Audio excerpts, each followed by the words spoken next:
Bonjour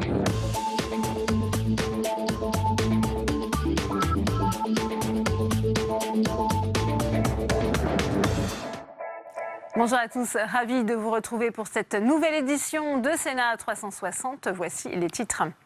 Cheminots et fonctionnaires dans la rue contre le gouvernement. Première mobilisation d'ampleur et premier test social pour Emmanuel Macron. Car si l'exécutif se veut inflexible sur son calendrier de réforme, il pourrait faire face à un retournement de l'opinion en cas de grève dure. Le débat à suivre. Adoption hier par le Sénat du projet de loi sur la protection des données. Un texte qui renforce les pouvoirs de contrôle de la CNIL, la Commission nationale informatique et liberté. Pour en parler, nous recevons sa présidente Isabelle Falque-Pierrotin. Conseil européen sous tension aujourd'hui et demain à Bruxelles. Au menu, l'avenir du budget de l'Union après le Brexit et la réforme de la zone euro voulue par le président français. Un projet mis à mal par une fronde des pays du Nord. Le décryptage dans cette édition. Et je vous rappelle que vous pouvez réagir à tous nos débats sur Twitter avec le hashtag Sénat 360 pour m'accompagner. Aujourd'hui, Tam Tranui en direct du Sénat, Nora Hamadi à Bruxelles. Et nous serons également en direct de la manifestation à Paris avec Clément Perrault. Le multiplex, c'est tout de suite.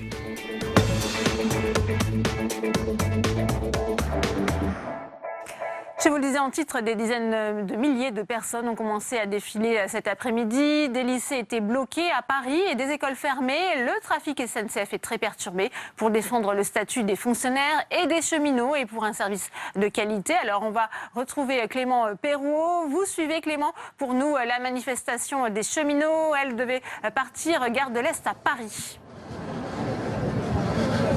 Oui, elle est partie il y a quelques minutes de la gare de l'Est et là je me trouve place de la République. Il y a une foule assez dense, la mobilisation en tout cas semble au rendez-vous. Tout à l'heure au podium, un délégué CGT indiquait qu'il y avait 20 000 personnes rien que dans le cortège parisien. Alors ce sont des chiffres encore difficiles à vérifier, mais les 4 syndicats qui ont appelé aujourd'hui les cheminots à la grève tablaient sur 25 000 personnes. C'est un chiffre assez important. Alors vous le voyez sur ces images d'Adrien Develay, les manifestants sont très remontés.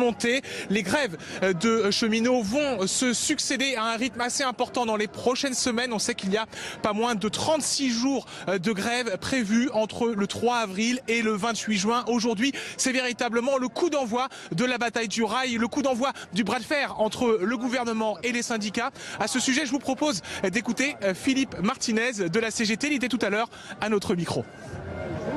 Ça fait 3 mois que les camarades cheminots tournent dans les gares, dans les secteurs, puisque vous savez que cette manifestation était initialement prévue le 8 février, donc ça fait 3 mois qu'il y a des discussions. Et c'est sûr que plutôt que d'écouter les cheminots, le gouvernement a choisi une autre réforme, une réforme qui veut casser le service public du ferroviaire, et ça n'a fait qu'accentuer la colère.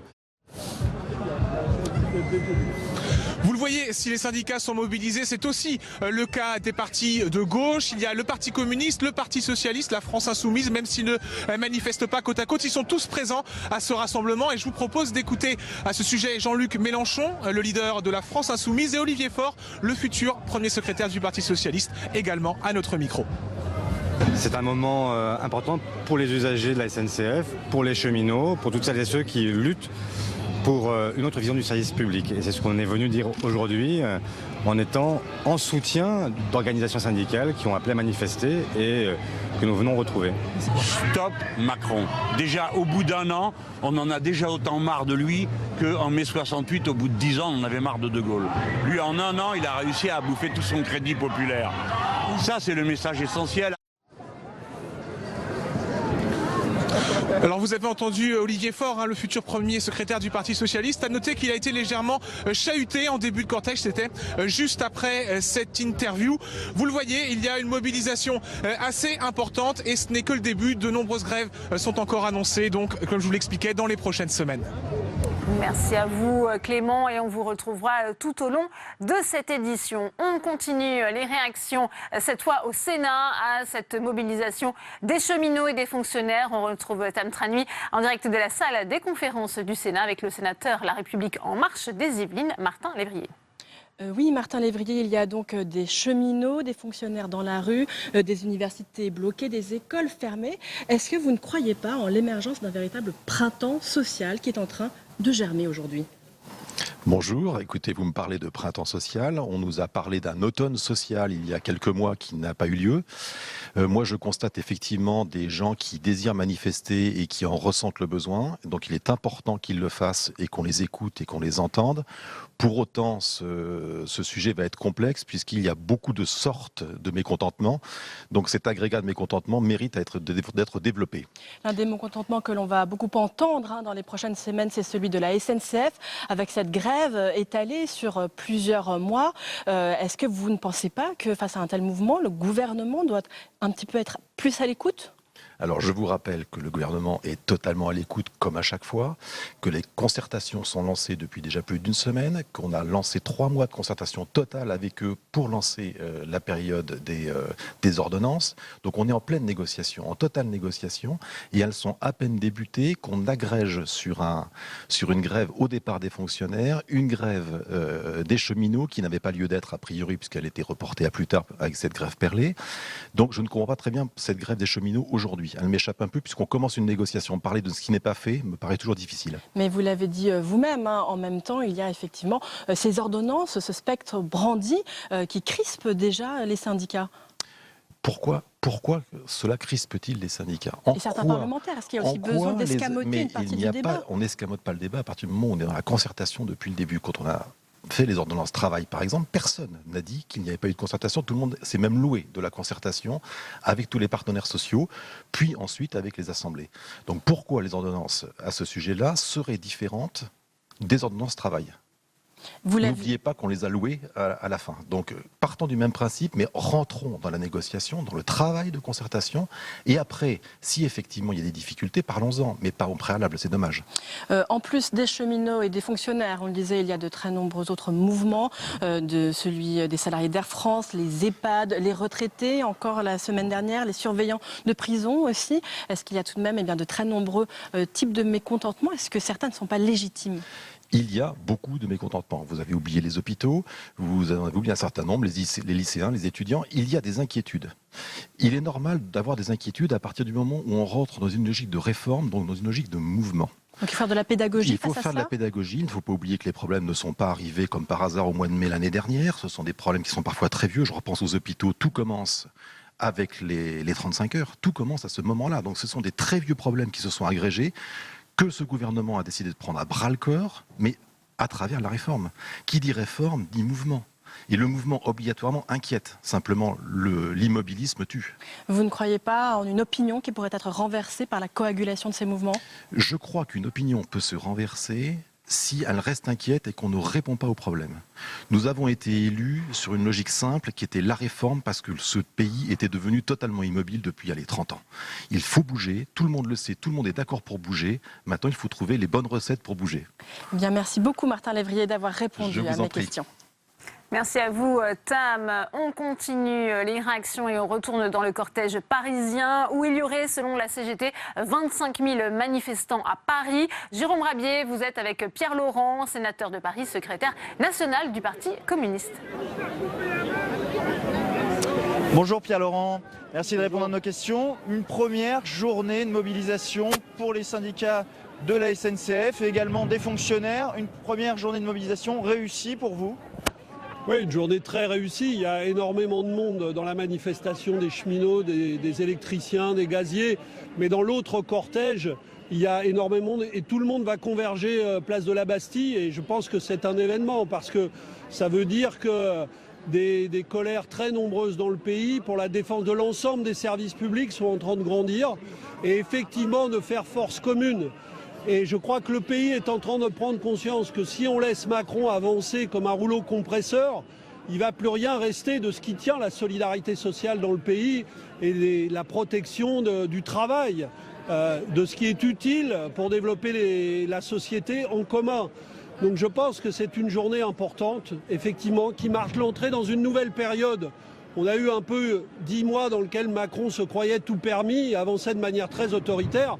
Là, le pays est en train de se lever et c'est une très bonne chose. Force commune dans les mécontentements, dans les partis à gauche du Parti socialiste également, puisque vous faites un front commun aujourd'hui dans la manifestation. Écoutez, ce qui est important déjà, c'est que ça grandisse la convergence dans le pays lui-même, entre les salariés, les usagers, tous ceux que Macron essaye d'opposer. Ils traitent les uns les autres de privilégiés, il faut que ça avance et que ça converge.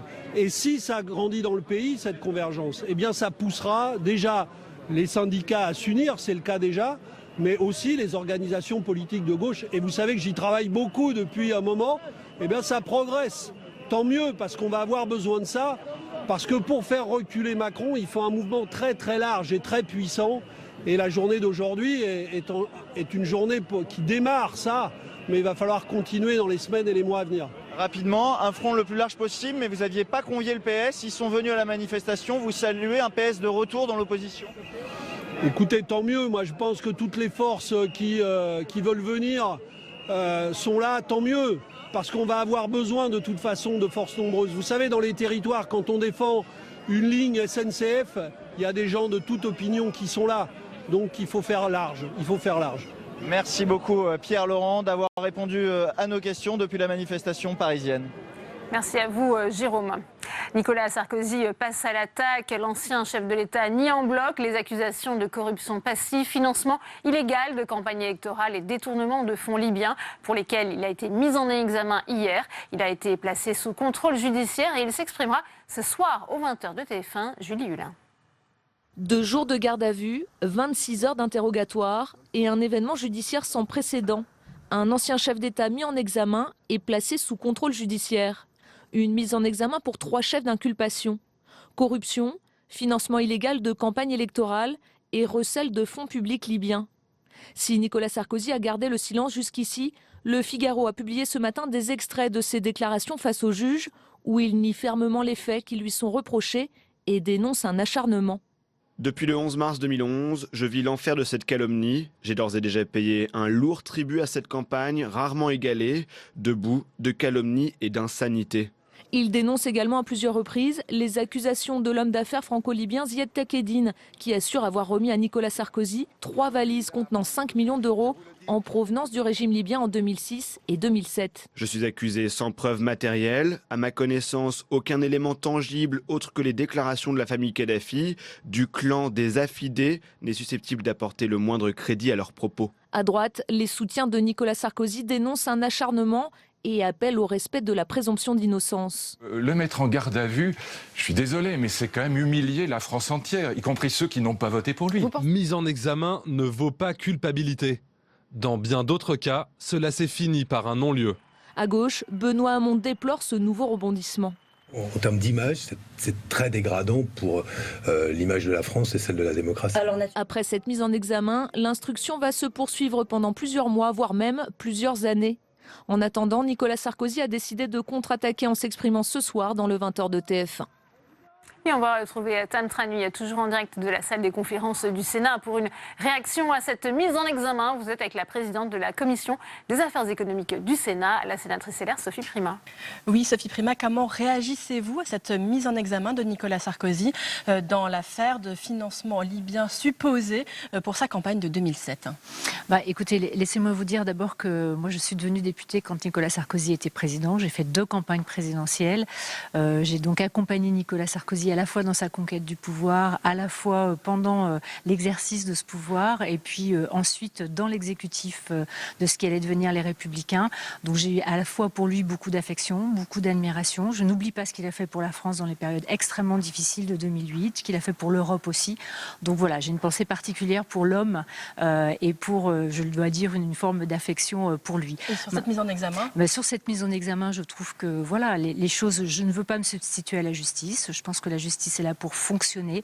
Je regrette la surmédiatisation de toutes les affaires de justice aujourd'hui. Je pense que ça devrait nous interroger sur comment est-ce qu'il faut qu'on rende la justice dans notre pays pour être sûr de préserver la présomption d'innocence, pour que les affaires ne soient pas réalisées dans les médias, sur les réseaux sociaux, et qu'un ancien président de la République ne soit pas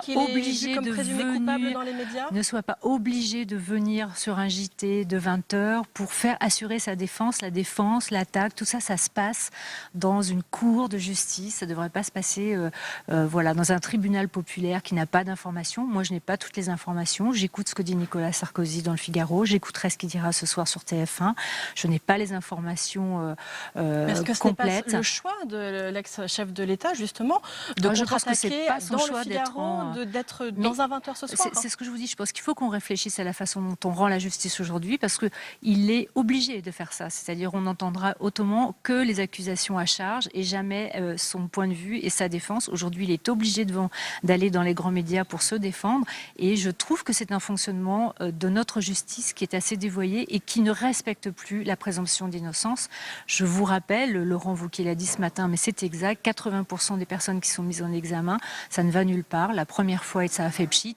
Donc voilà, on ne présage pas de la suite. Moi, je ne présage de la suite ni dans un sens ni dans l'autre. Je trouve ça déplorable pour notre image, l'image des politiques, l'image de la France. Est-ce que vous allez dans le même sens que certains de ses soutiens qui dénoncent donc un acharnement des médias et un acharnement aussi de la justice? Non, je ne me mets pas dans cette perspective d'acharnement. J'observe simplement que je trouve qu'il faut qu'on réfléchisse sur le fonctionnement de la justice, car on ne peut plus accepter qu'on ait une justice qui soit une justice assimilable à la terreur. On est revenu sur une justice populaire, les tribunaux populaires, et tout le monde a son avis, sans connaître le fond des dossiers, sans écouter la défense.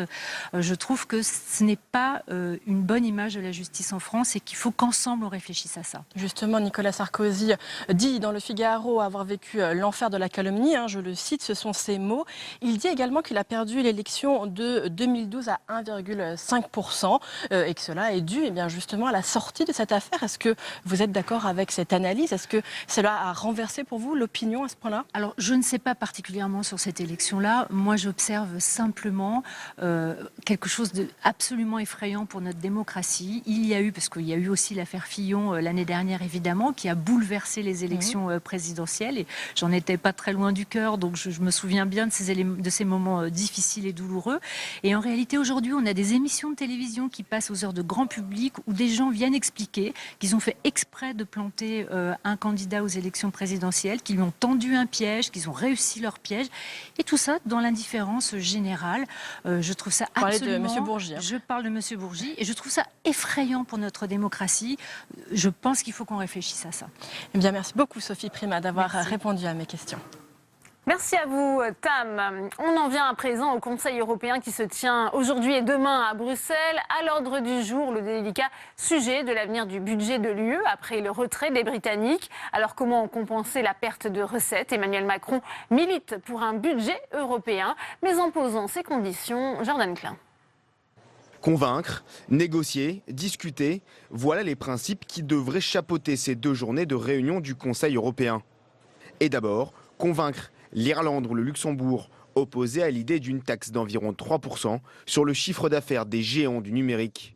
Négocier ensuite des sanctions contre Moscou après la tentative d'assassinat sur le sol britannique de l'ex-espion russe Sergei Skripal.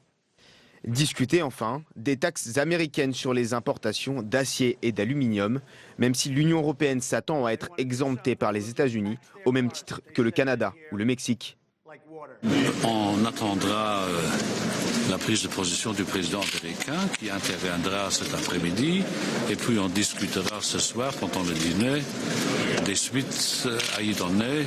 Mais le gros dossier de ce Conseil européen est bien évidemment le cas du Brexit avec plusieurs sujets sur la table. Tout d'abord, les modalités de la période de transition devraient être un enjeu majeur. Même si un accord semble s'être dégagé durant les derniers jours, il faut désormais que tous les États membres s'entendent sur celui-ci. La date butoir de sortie de l'Union européenne a été arrêtée au 31 décembre 2020. Mais le principal point d'achoppement est la question du rétablissement d'une frontière entre les 2 Irlandes. En effet, l'Irlande du Nord est concernée par le Brexit. Seulement Bruxelles refuse de voir le pays sortir de l'union douanière. Lundi dernier, un accord aurait semble-t-il été trouvé avec Londres dans ce sens. Autre sujet concerné est le cas de Gibraltar. L'enclave britannique fait elle aussi partie des candidats au Brexit. Seulement l'Espagne s'inquiète des conditions de départ du territoire de la péninsule ibérique. Un accord devrait donc être négocié entre Londres et Madrid. Et on va retrouver sur place Noura Hamadi, journaliste spécialisée des questions européennes pour Public Sénat. Noura, je le disais, c'est un sommet qui voit les projets de réforme portés par Emmanuel Macron, mis à mal notamment par une fronde des pays du nord de l'Europe. Effectivement, Delphine, un an après l'élection du président de la République, ce sommet de printemps marque la fin de l'état de grâce pour Emmanuel Macron, alors que son volontarisme, ses propositions, son leadership avaient été salués à l'époque dans toute l'Europe au lendemain de son accession au pouvoir. La réalité des divergences et des fractures entre les nations européennes se fait au jour aujourd'hui et plus que jamais. Souvenez-vous, dès la campagne présidentielle, Emmanuel Macron avait souhaité la création d'un budget propre de la zone euro ainsi qu'un parlement et un ministre des Finances ad hoc.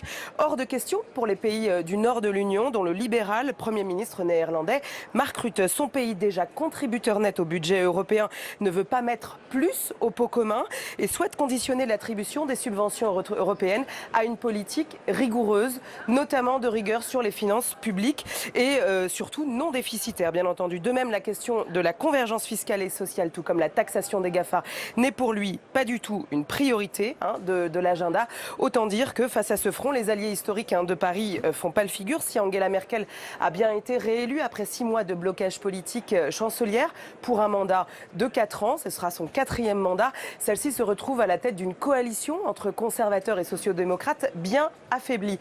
De même, l'Italie également qui voit demain ses chambres mises en œuvre après les élections d'il y a quelques semaines va avoir du mal à mettre en place un gouvernement. Autant dire que face à ce front des pays du Nord, Emmanuel Macron fait bien pas le figure.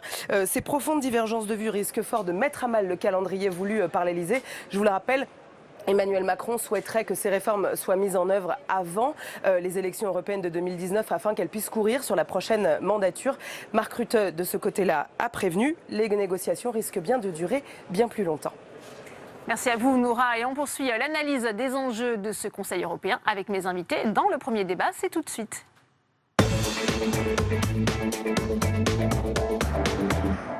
Et j'ai le plaisir d'accueillir sur ce plateau Pascale Joannin. Bonjour, merci d'être avec nous. Vous êtes directrice générale de la Fondation Robert Schuman. Face à vous, Fabrice Pozzoli-Montenet. Bonjour, vous êtes le vice-président de l'Association des journalistes européens. Merci d'être avec nous.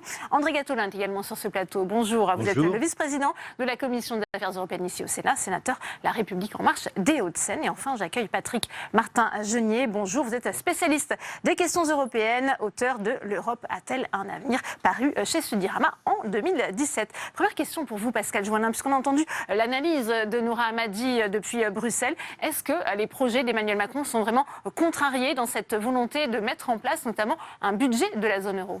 C'est un peu trop tôt pour le dire. D'abord parce que ça fait seulement 8 jours que Mme Merkel est revenue au pouvoir. Elle a fait cette visite qui est symbolique, sa première visite à l'étranger pour Paris, pour voir en effet le président, pour lui dire maintenant je suis aux affaires. Elle a dans sa coalition cette fois-ci mis l'Europe un peu plus en avant qu'elle ne l'avait fait dans ses 3 précédentes coalitions.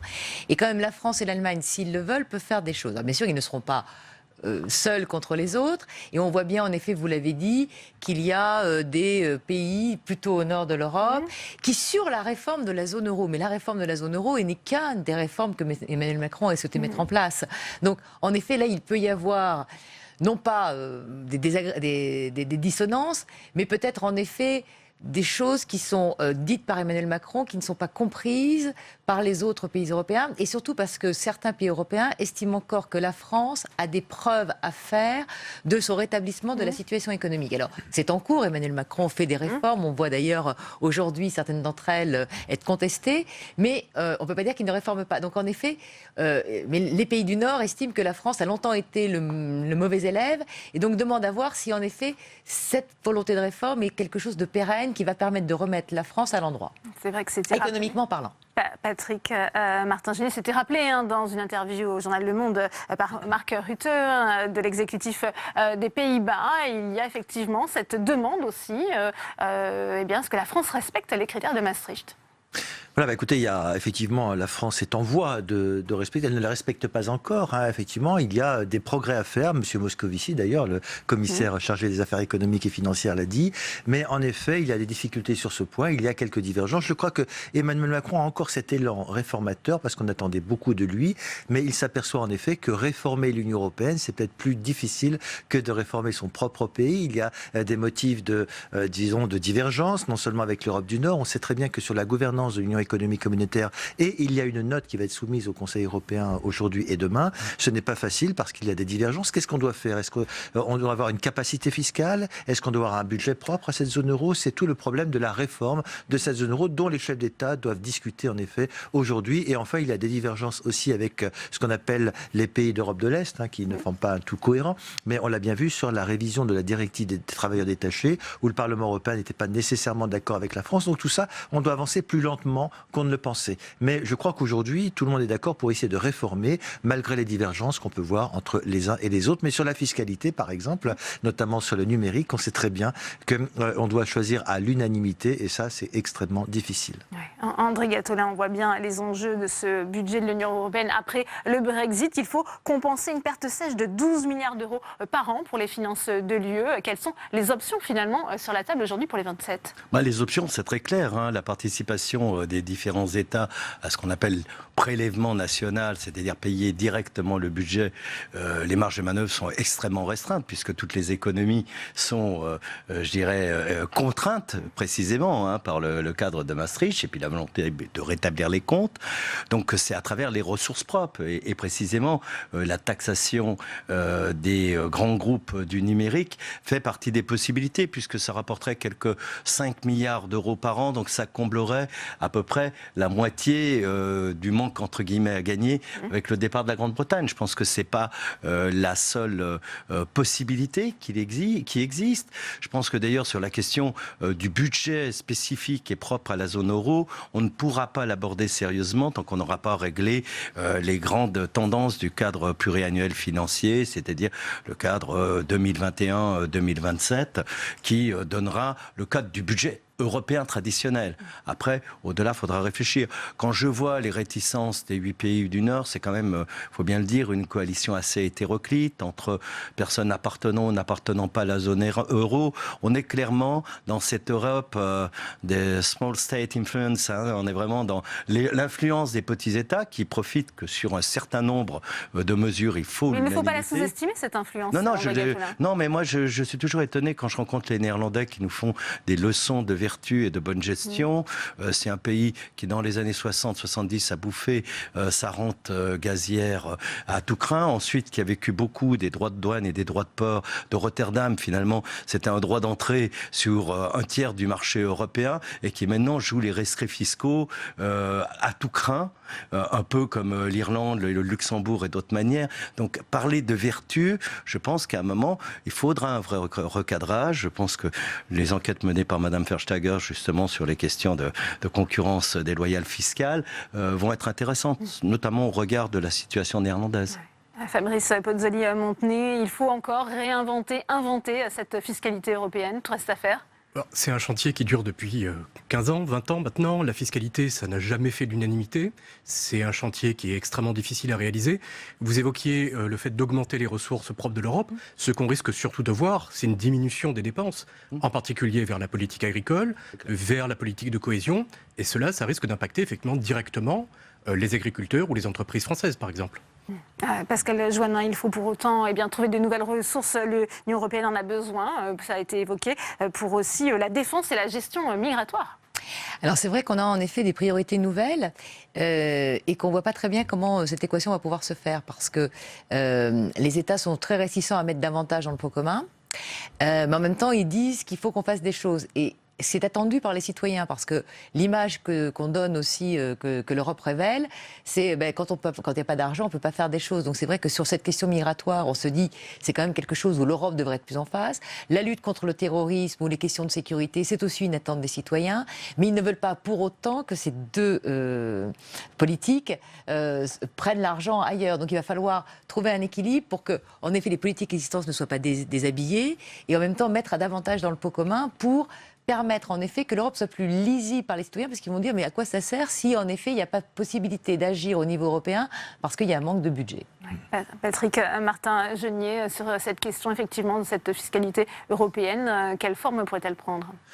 Écoutez, vous savez qu'il y a quelques directives fiscales, mais aujourd'hui c'est extrêmement difficile parce qu'on voit bien que chaque pays essaye de jouer une compétitivité interne. On le voit bien sur le numérique aujourd'hui, où des grandes entreprises multinationales viennent s'installer. Les États jouent cette concurrence en disant moi j'ai une fiscalité moindre et donc j'ai un avantage compétitif par rapport à d'autres pays. Et naturellement ils en jouent parce qu'il y a des coûts moindres des entreprises et donc il faut faire venir l'investissement international. Le problème aujourd'hui, on le voit bien, c'est qu'on ne peut pas continuer comme ça à avoir des différences de fiscalité entre les pays pour une question d'exigence fiscale et sociale. On constate la concurrence à l'intérieur de l'Union européenne. Il faut la qu'on soit concurrence, cohérent. elle doit se faire avec les pays tiers. Tout à fait. Et donc le seul problème, c'est que comme vous savez, la fiscalité, ça touche à la souveraineté nationale, à la souveraineté des États, et donc c'est extrêmement difficile de se mettre d'accord. D'ailleurs, on le voit bien sur la fiscalité des GAFSA et sur le numérique. On voit bien que, et j'ai lu la lettre de Donald Tusk d'invitation aux chefs d'État et de gouvernement, il dit on a un consensus minimal limité sur le sujet. Ce qui veut dire que ça va être quand même extrêmement difficile. Mais il y a des projets qui existent sur la table, notamment sur l'assiette commune de l'impôt sur les sociétés. Ça, c'est quelque chose qui risque d'aboutir prochainement. C'est actuellement au Parlement européen. Oui. Il y a longtemps que l'Allemagne et la France disent qu'ils vont pouvoir peut-être faire quelque chose de commun. Alors, on s'en souvient que ça avait déjà été évoqué par Dominique de Villepin, donc ça fait pratiquement 10 ans. Mais ça serait un signal fort si, en effet, les deux principaux pays de la zone euro disaient on va faire des choses ensemble, on va rapprocher nos fiscalités pour que peut-être les autres rejoignent un jour. Voilà. Mais en effet, c'est loin d'être fait parce que c'est une souveraineté des États. Et en outre, l'Allemagne et la France, certains pays s'irritent de ce que les deux pays souhaitent un peu régenter l'Europe. Et aujourd'hui, aussi bien le couple franco-allemand est-il indispensable, mais il ne suffit pas à lui-même à entraîner cet élan avec. On voit bien que avant de poursuivre ce débat, je vous propose de réécouter justement ce que disait Emmanuel Macron, c'était en février 2018. Pour ma part, je refuserai que le budget européen serve à financer de la divergence fiscale, sociale ou de valeurs. Le budget européen ne doit plus servir à financer des gouvernements qui ne respectent pas les droits fondamentaux tels qu'ils figurent dans nos traités. Le budget européen ne doit pas servir à financer des politiques dont la stratégie est d'organiser du dumping fiscal ou du dumping social. André Gattolin, on voit quand même qu'il y a ce risque d'un Brexit désordonné qui devienne une véritable ligne de fracture au sein de l'Union européenne. Oh, je ne pense pas. Je pense franchement qu'il y a un moment, il faudra remettre l'Europe sur ses pieds. Moi, je suis pour une Europe fédérale, mais dans une Europe fédérale, il y a un poids qui est donné à chacun des pays. Le fait, on le voit bien, notamment sur l'économie numérique, mais pas que, à travers la fiscalité, des micro-pays s'accaparent une grande partie de la valeur par un différentiel qui est produite sur l'ensemble du territoire. Ça, c'est un problème extrêmement gênant. Je pense que la France a eu un problème ces dernières années de crédibilité en Europe. D'abord parce qu'elle excédait les 3% de déficit et les premières mesures qu'a prises Emmanuel Macron à l'été passé, c'était vraiment de dire nous respectons les engagements. Alors à chaque fois qu'on allait négocier, effectivement, on disait écoutez, on vous a encore prolongé votre possibilité sur le retour à l'équilibre. Et puis l'autre question, c'est effectivement la PAC, parce que tous les pays disent la PAC a été construite pratiquement historiquement pour satisfaire la France avec les difficultés de son agriculture. Ça bouffe une grande partie de notre budget. Je ne suis pas sûr que notre agriculture se soit autant et aussi bien transformée que ça. Et donc, sur ces deux sujets, il faudra donner des garanties. Sur la question politique, on l'a vu depuis quelques mois, après un effet Macron auprès des chefs d'État, effectivement, on l'a vu même au Parlement européen sur le vote sur les listes transnationales. Logiquement, c'était déjà passé, ce n'est pas passé. Il reste une influence Macron extrêmement forte dans la société, dans le monde politique. Par exemple, hier, Sandro Gozzi, qui est le secrétaire d'État aux affaires européennes de l'Italie, enfin il est toujours en exercice, il est toujours en exercice, mais c'est pas de gouvernement, appelle à la création de mouvements de type En Marche. C'est la même chose en Roumanie, dans pas mal de pays. Donc il faut, non, mais c'est peut-être un peu utopique, mais c'est une pression qui s'exerce de la part d'une partie de la population pro-européenne sur un certain nombre de gouvernements. Ça ne sera pas des partis En Marche, mais il existe quand même une dynamique qui existe encore dans l'opinion. La déclaration de M. Macron, c'est assez révélateur de voir que cette déclaration n'a été reprise par aucun chef d'État européen jusqu'à maintenant. La France, il tient des propos qui sont assez fermes, assez forts, mais concrètement, qu'est-ce que ça veut dire ? On va refuser de verser des fonds structurels à des États européens qui ne respecteraient pas des règles. De quelles règles parle-t-on? Les règles simplement posées par l'Union européenne. C'est-à-dire qu'effectivement... Même avec la Pologne, où il y a un débat extrêmement fort sur la nature de l'état de droit actuellement en Pologne, on n'en est pas là. Non, il y a la Hongrie qui méprise de façon systématique toutes les règles européennes en matière d'immigration.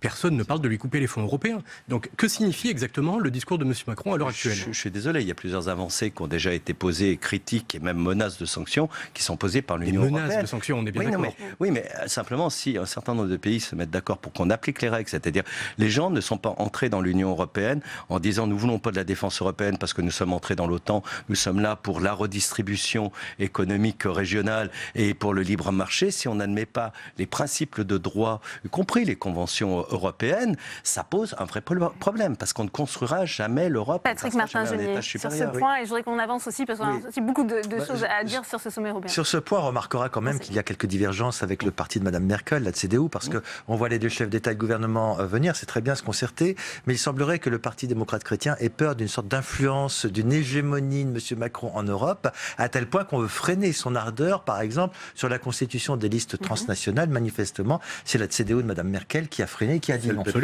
Et le PP, en effet. Donc, et puis, il y a aussi, il faut le dire, en coulisses, une lutte d'influence au niveau de Bruxelles. On voit bien que certains postes essentiels de responsabilité sont entre les mains du parti de Mme Merkel, notamment la polémique récente sur la nomination du secrétaire général de la Commission européenne. Donc, tout n'est pas aussi beau qu'on veut bien le dire entre la France et l'Allemagne, parce qu'il y a une lutte, effectivement, entre partis politiques.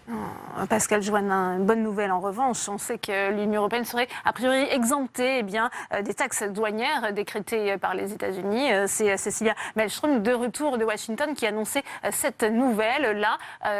C'est finalement un poids en moins justement lors de ce sommet. Alors si c'est confirmé, parce que j'ai entendu que M. Juncker disait qu'il allait avoir une annonce du président américain dans la journée et que donc ça serait l'objet du dîner de ce soir des chefs d'État et de gouvernement européens. Mais en effet, Mme Malmström est allée à Washington rencontrer son homologue américain.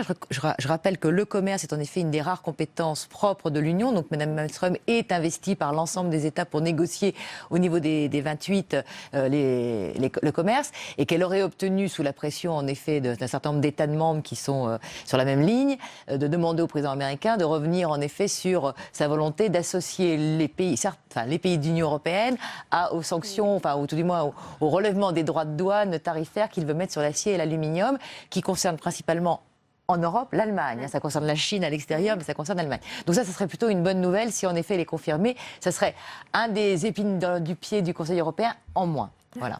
Sur ce point, Fabrice. Cette histoire de taxation de l'acier et de l'aluminium, elle est quand même extraordinairement révélatrice de l'ambiance à Washington actuellement.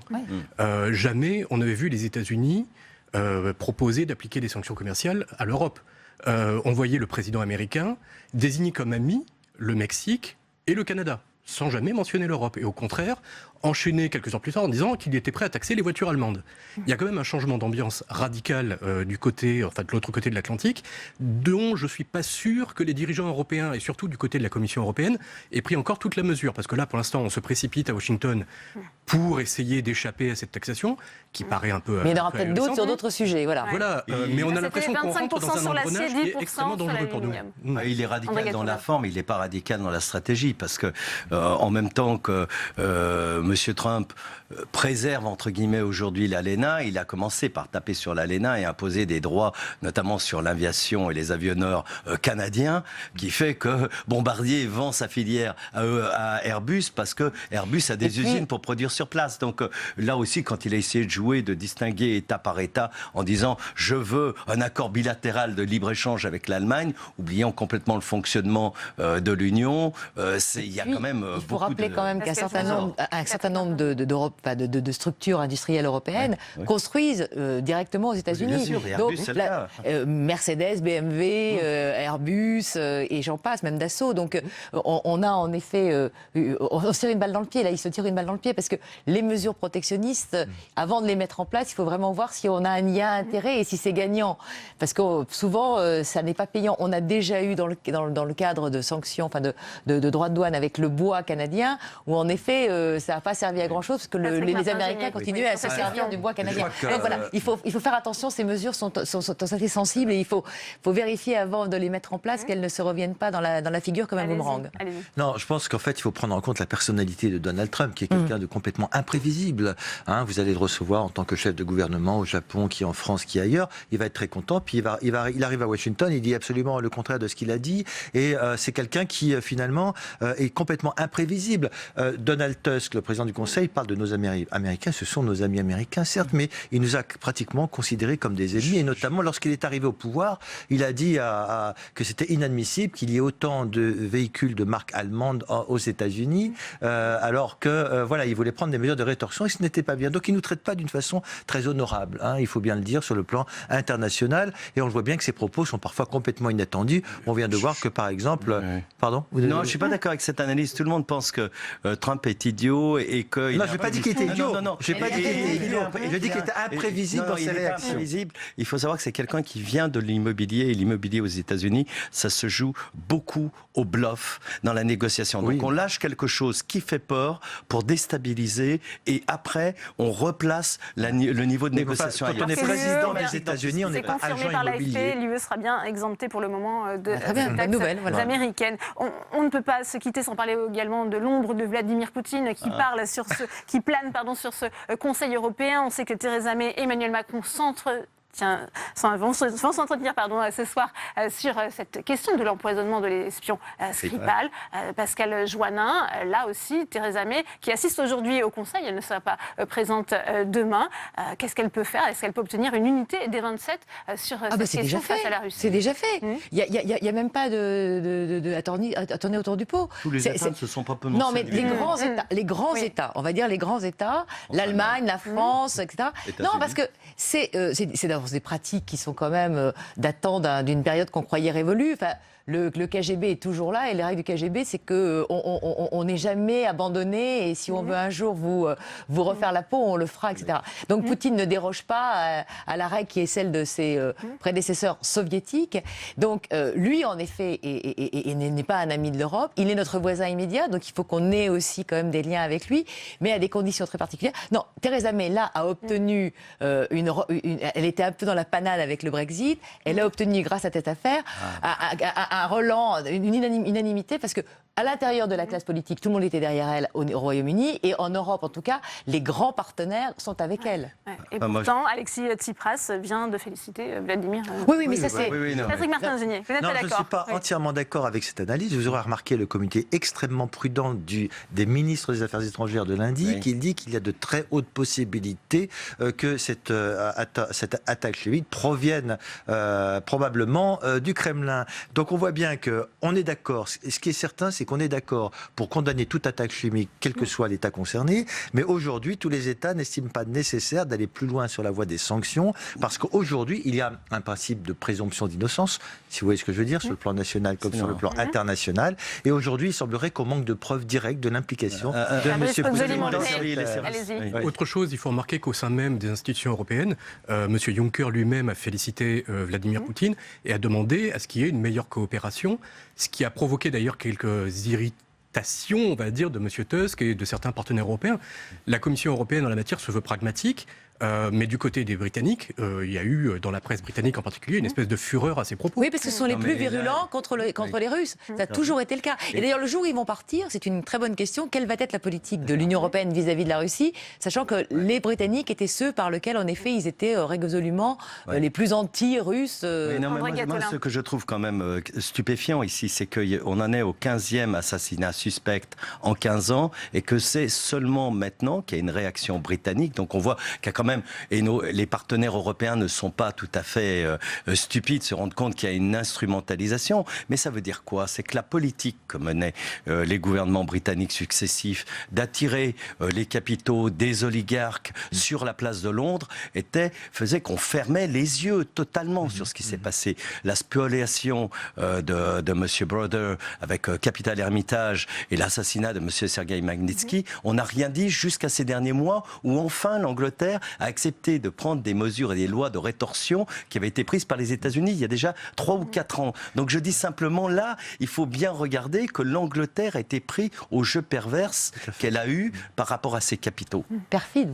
Patrick Martin-Genier, il faut dire aussi, je suis tout à fait d'accord avec vous, le Parti conservateur de Mme May est très gêné parce qu'ils ont tout de même perçu plus de 800 000 livres de subventions des oligarques. Donc cette réaction subite me semble tout à fait surprenante et on vient d'entendre Boris Johnson comparer Poutine à Hitler, donc la comparaison me semble tout à fait déplacée tout de même. En tous les cas, je vous le rappelle, Emmanuel Macron rencontrera ce soir Theresa May sur ce sujet. C'est la fin de ce débat. Merci à tous les 4 d'y avoir participé. On va continuer sur ce thème avec Tam Trani, toujours en direct de la salle des conférences du Sénat. À vos côtés, Jean-Yves Lecomte, c'est le sénateur socialiste qui représente les Français de l'étranger. Oui, Jean-Yves Lecomte. Alors, on va parler ensemble du Conseil européen. Est-ce que vous diriez que la place de la France en Europe a évolué depuis qu'Emmanuel Macron est devenu président de la République? On sait qu'il a énormément mis l'accent sur la question de l'Union européenne et dernièrement sur la question de la fiscalité notamment. À l'évidence, la question, nos partenaires s'interrogent sur les propositions que nous pouvons faire, sur aussi la capacité de la France à mettre en œuvre les paroles du président. Donc je crois que vous pour restez dubitatif, donc, voilà, pour je l'instant. crois que tout le monde est un peu dubitatif, mais d'un autre côté, content finalement que la France n'ait pas sombré en 2017. Il y a un an et demi, finalement beaucoup étaient inquiets sur cette échéance électorale et donc finalement tout le monde a été un peu rassuré, je pense, en Europe de voir un président qui veut relancer la construction européenne. Je crois que ça satisfait beaucoup de nos partenaires. Maintenant la question c'est aussi un peu comment, parce qu'il est toujours il est plus le maître de l'en même temps que d'une direction bien précise. Oui, effectivement, il a dans un discours au mois de février dernier dénoncé les problèmes du dumping fiscal, social et qu'il pouvait y avoir dans l'Union européenne. Et dernièrement, l'une des grandes questions, c'est l'optimisation fiscale réalisée par les GAFA. Est-ce que vous croyez en une réponse qui peut être réellement apportée après les propositions faites par la Commission? De toute façon, ce type de réponse ne peut être qu'au niveau européen. Sur toutes les questions qui sont du niveau en termes commercial, c'est une compétence européenne. Ça ne peut être la réponse ne peut être qu'européenne. Et on observe de grandes divergences de points de vue sur ce sujet. On observe des divergences de points de vue, mais simplement parce qu'il y a des pays, un certain nombre de partenaires, quelquefois aussi nous-mêmes. Finalement, on pense qu'on est capable de faire des choses tout seul et on doute un peu de la volonté de nos partenaires de ne pas pouvoir. On imagine chacun qu'on peut peut-être s'arranger en douce avec les États-Unis sans être vraiment solidaire, ce qui n'est pas exact. Voilà, donc c'est vrai sur ce sujet, c'est aussi vrai sur la question des sanctions et de l'aspect de l'extraterritorialité des lois européennes qui est de plus en plus un problème et pour lequel il faudrait que l'Union européenne ait vraiment conscience de sa force commerciale pour pouvoir peser d'égal à égal avec les États-Unis sur ces sujets-là. Ce sont vraiment des sujets importants pour les entreprises françaises, pour les citoyens, qui sont de plus en plus discriminés et empêchés de fonctionner correctement parce qu'on a peur de lois américaines quand on est en Europe. Mais justement, en parlant des États-Unis, si les États-Unis imposaient des tarifs douaniers sur l'acier et l'aluminium européen, il faut que l'Europe puisse répondre. Alors pour l'instant, le sujet n'en est pas encore là, mais c'est une crainte possible. Là aussi, c'est pareil. Il ne s'agit pas... je ne pense pas que la réponse... le protectionnisme n'est jamais vraiment la bonne solution. Se protéger, ça veut dire avouer ses faiblesses. Et je pense que la première réaction de Juncker, quand il a dit si on rentre dans une guerre commerciale, on est capable d'être aussi stupide qu'eux, n'est pas une bonne solution. C'est pas comme ça qu'on aborde le sujet. Le fait est que... la manière dont les États-Unis regardent le monde actuellement, et tu devrais encore plus qu'auparavant inciter l'Europe à avoir conscience de sa force, à la fois dans sa relation avec les États-Unis, mais aussi dans la manière de traiter ses relations avec le reste du monde, aussi pour jouer un rôle de stabilisateur. Bien, merci beaucoup Jean-Yves Lecomte d'avoir répondu à mes questions. Merci à vous, Tam, pour cette nouvelle réaction. Et on prend de nouveau la direction de Bruxelles où on retrouve Nora Hamadi. Nora, on en parlait avec mes invités. Ce sommet est également marqué, ce Conseil européen, par les tensions internationales avec l'ombre de Donald Trump et de Vladimir Poutine. Effectivement, Delphine, on l'entendait sur votre plateau à l'instant. Comme d'habitude, les sommets européens sont rattrapés par l'actualité internationale, notamment sur la question de la menace russe. Alors, à son arrivée, Theresa May a déclaré « La menace russe ne respecte pas les frontières ». La première ministre britannique va donc tenter d'obtenir ce soir un appui unanime de ses partenaires européens pour condamner le rôle attribué à Moscou dans l'empoisonnement d'un ex-espion russe en Grande-Bretagne. Mais la partie, pour elle, s'annonce difficile. Les Européens ne sont pas unanimes sur la question. Pour preuve, on se souvient donc au sommet des institutions européennes, le président du Conseil européen, Donald Tusk, a refusé de féliciter Vladimir Poutine pour sa réélection, contrairement par exemple à Jean-Claude Juncker, le président de la Commission européenne. Il y a donc le camp des durs qui veulent un langage fort face à Moscou, dont le président français Emmanuel Macron, et il y a là-dedans des gens qui sont plus prêts à composer avec Moscou, dont l'Italie, la Grèce, l'Autriche ou encore Chypre, qui veulent conserver de bonnes relations, notamment commerciales avec la Russie, et ces pays ne sont pas prêts en fait à avoir un discours extrêmement dur face à Moscou. Alors le projet de déclaration commune risque bien d'être timide, surtout à l'heure où Vladimir Poutine entame son 4e mandat et dicte son tempo, notamment en Syrie, à la communauté internationale. Alors en parallèle, il y a donc le dossier russe et il y a également le dossier turc. Les Européens vont hausser le ton vis-à-vis d'Ankara sur la prise d'Afrin, cette enclave kurde en Syrie, qui a été récupérée donc par l'armée turque il y a quelques jours, mais notamment sur aussi les tensions croissantes en Méditerranée entre l'armée turque et la Grèce. Il y a quelques jours déjà, à la suite d'une résolution prise par le Parlement européen, Recep Tayyip Erdogan, le président turc, avait rétorqué « Ne vous excitez pas, nous ne sortirons pas sans terminer notre travail. Le Parlement européen n'a rien à dire à la Turquie ». Un sommet Union européenne-Turquie est prévu ce lundi en Bulgarie. Autant de dire qu'il va vite tourner au dialogue de sourds. Enfin, dernière minute, il y a quelques minutes, les États-Unis ont déclaré que les pays européens seraient exemptés de mesures de rétorsion sur l'acier et ils s'attachent désormais à la question de l'acier de l'acier en Chine. Cela vient de tomber et cela est pour ainsi dire un peu un soulagement du côté des institutions européennes. Merci à vous, Nora. Dans le reste de l'actualité aujourd'hui, la première conférence de presse de l'Office parlementaire d'évaluation des choix scientifiques et technologiques. Au cœur des débats aujourd'hui, la question des objets connectés. Ils ont connu une progression fulgurante avec 20 milliards de ces gadgets qui seront en circulation d'ici 2020. Je vous propose d'écouter Cédric Villani, le mathématicien, médaille Fields, qui est également député La République En Marche et premier vice-président de l'Office. Il répondait aux questions de Noémie Ouira. Le débat sur la protection des données personnelles a déjà eu lieu et il a eu lieu au niveau européen avec le règlement général de protection des données qui confère aux citoyens européens une protection inégalée partout dans le monde. Le citoyen européen est le plus protégé du monde en ce qui concerne les données personnelles et il convient de répéter cela pour couper court aux peurs que certains et certaines pourraient avoir en la matière. Et justement, en parlant de protection des données, le Sénat a adopté hier, après l'avoir modifié, le projet de loi. Ce texte renforce, entre autres, les pouvoirs de contrôle de la Commission nationale informatique et liberté. Quentin Calmé.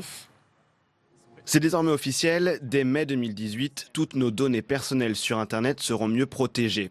Hier, le Sénat a adopté les mesures d'un nouveau règlement européen qui vient compléter les mesures créées en 1978 dans la loi informatique et liberté, avec un meilleur encadrement, une plus grande responsabilité pour tous ceux qui collectent ces données personnelles, même lorsqu'il s'agit d'entreprises résidant à l'étranger.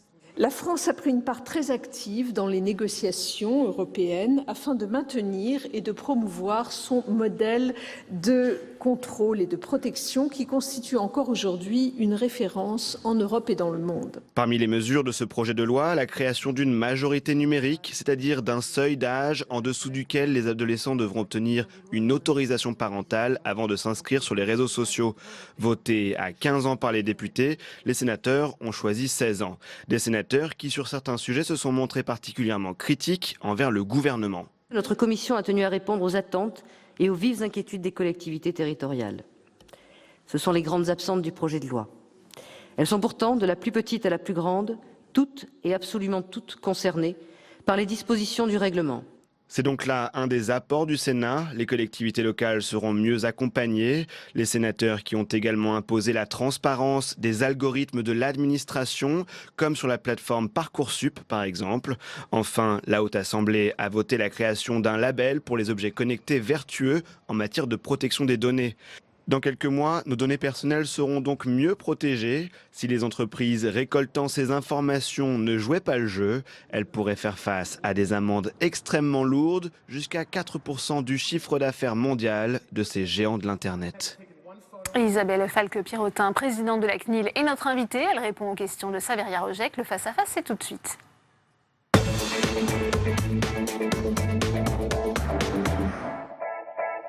Bonjour Isabelle Falque-Pierrotin. Alors avant de parler de ce projet de loi que le Sénat vient tout juste d'adopter, j'aimerais tout d'abord vous entendre sur une affaire. C'est l'affaire Cambridge Analytica. Ce sont en fait les données personnelles de 50 millions d'utilisateurs de Facebook qui ont été récupérées sans leur consentement, bien sûr, par cette entreprise britannique. Est-ce qu'une telle fuite, une telle intrusion dans la vie privée d'usagers pourrait être possible en France? Est-ce que ça aurait pu se produire en France, ça? Est-ce qu'en France, on peut aspirer les données personnelles qui sont présentes sur les réseaux sociaux? C'est la question que vous posez. Je crois qu'il y a une possibilité technique, mais en France, nous avons, et en Europe, un encadrement qui effectivement est quand même très strict et qui nécessite effectivement de demander le consentement à l'utilisateur. Alors, l'affaire de Facebook, elle est compliquée. Elle est en train d'être expertisée par l'autorité de contrôle britannique. Le G29, donc le groupe des 28 autorités européennes, va se prononcer sur la question. Et donc, à partir de tous ces éléments, on verra si effectivement on doit sanctionner le cas échéant Facebook. Absolument, parce qu'en plus, ce qui est terrible, c'est l'utilisation qui aurait été faite de ces données recueillies. Elles auraient été recueillies pour influencer le vote des électeurs lors de l'élection de Donald Trump. Donc c'est majeur comme affaire. Absolument, c'est majeur et ça montre que ces gigantesques bases de données, en fait, sont des réservoirs dans lesquels les uns et les autres considèrent qu'il est légitime de plonger. Or, nous considérons en Europe que c'est pas parce que les données sont accessibles que l'individu doit être totalement, je dirais, en dehors de l'utilisation qui est faite des données et qu'il doit consentir à un certain nombre d'utilisations. Alors, pour en revenir à la CNIL, est-ce que c'est précisément le rôle de la CNIL de se poser en gendarme dans ce genre d'affaires? Alors, le rôle de la CNIL, c'est d'être un gendarme, mais c'est aussi d'être un régulateur de la donnée. C'est-à-dire, pas simplement réprimer, mais aussi accompagner les nouvelles utilisations de la donnée dans le monde numérique. Et on voit que la donnée sert au modèle économique, sert à faire de l'innovation, sert à lutter contre la fraude, sert à plein de choses. Et donc, le rôle de la CNIL, c'est finalement d'aider à aussi élaborer des outils permettant aux uns et aux autres de développer leur stratégie à partir des données. Donc, ça n'est pas qu'un gendarme, c'est aussi un coach. Absolument. Alors venons-en maintenant donc à ce projet de loi, ce texte adopté, tout juste adopté par le Sénat. C'est un nouveau règlement européen, 40 ans après la première loi informatique et liberté. L'objectif, c'est bien sûr de renforcer la protection de ces données personnelles. Quel va être le rôle de la CNIL dans ce nouveau paysage? Est-ce qu'il y a un renforcement des sanctions, un renforcement de vos prérogatives? Est-ce que c'est le cas? Alors c'est une étape absolument majeure, parce qu'effectivement c'est de renforcer les droits des personnes sur les données, mais c'est aussi de changer l'attitude que ceux qui utilisent les données doivent avoir par rapport aux dites données. En ce sens que l'idée c'est de responsabiliser ceux qui traitent des données en les obligeant finalement à avoir un certain nombre d'outils internes au sein des entreprises, un délégué à la protection des données, un registre, etc. Et en d'autres termes, l'idée c'est de ne pas se limiter à avoir de beaux principes de protection des données, mais d'avoir une effectivité opérationnelle de ces principes au sein des entreprises et au sein des acteurs publics. Alors précisément, les plateformes, elles deviennent responsables donc des données de leurs clients, c'est ce que vous venez de dire. En cas de faille, elles devront prouver qu'elles ont respecté justement toutes les mesures de sécurité. C'est bien le cas. Bien sûr, et c'est en fait un nouveau principe d'accountability, c'est-à-dire que vous devez faire la preuve que vous avez effectivement respecté la législation. Et pour ça, comme vous le disiez il y a un instant, il y a des sanctions beaucoup plus importantes qui sont prévues, pouvant aller jusqu'à 4% du chiffre d'affaires mondial. Mais il y a aussi un élément très nouveau. L'Europe, par ce règlement, se donne la possibilité d'être maître de ces données sur son territoire, puisque désormais, avec ce fameux critère du ciblage, toute entreprise étrangère, même si elle n'est pas établie en Europe, est soumise au droit européen. Et ça, en termes de souveraineté numérique de l'Europe, c'est considérable. C'est pour éviter l'écueil des failles, en fait. C'est pour éviter que une grande entreprise internationale, nous dise ce qu'elles font aujourd'hui, le droit européen ne m'est pas applicable. Et aujourd'hui, une partie des discussions que nous avons avec Facebook, Google ou avec d'autres, c'est de leur faire admettre que le droit européen s'applique. Alors, on vient de parler de la responsabilité des plateformes. Il y a également dans ce texte tout un volet sur la responsabilité, cette fois-ci, des entreprises.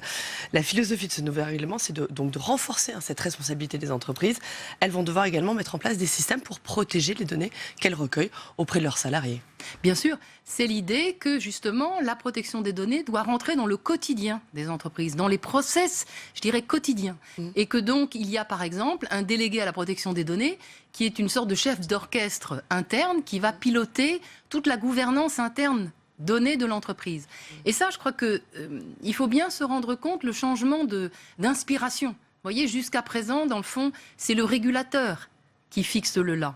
Là, on transmet la responsabilité pour partie aux entreprises, aux acteurs publics, et le régulateur est là pour accompagner et, le cas échéant, pour sanctionner. Il y a un autre volet dans ce projet de loi, dans cette réforme, ce sont les objets connectés. On l'a vu d'ailleurs dans le sujet, les objets connectés. Le texte prévoit un dispositif de labellisation pour ces objets. Est-ce que réellement, cette labellisation, elle va pouvoir permettre réellement de pallier au manque de sécurité dont on accuse fréquemment ces objets connectés? Alors je crois que les objets connectés, c'est effectivement quelque chose de très, très nouveau. Et votre reportage le disait, on va être de plus en plus les uns les autres entourés de ces objets. Aujourd'hui, on a un téléphone portable. Demain, on aura probablement 50 objets connectés à soi-même. Au sein même de la maison. Au sein de la maison, au sein de son quotidien sportif, au sein de l'école, etc. Et donc l'idée, c'est effectivement de faire en sorte que ces objets connectés restent sous le contrôle de l'individu. Oui, mais est-ce qu'une simple labellisation, comme ce qui est prévu dans le texte, peut suffire? Alors non, ça ne va pas suffire, mais c'est un outil supplémentaire qui est complémentaire par ailleurs au principe de la loi que doivent respecter également ces objets. Et comme vous le savez, ces objets sont généralement liés à une application mobile, et derrière cette application mobile, il y a un responsable de traitement. Donc c'est tout ça qui doit permettre de respecter la loi. Je voulais également vous entendre un mot sur le colloque que vous organisez la semaine prochaine au Sénat pour célébrer les 40 ans de cette loi informatique et liberté. Est-ce que cette loi, qui date donc de 78, elle offre encore un cadre juridique viable en ce qui concerne la protection de la vie privée des citoyens en France? Mais je crois que cette loi, elle n'a pas arrêté de se transformer.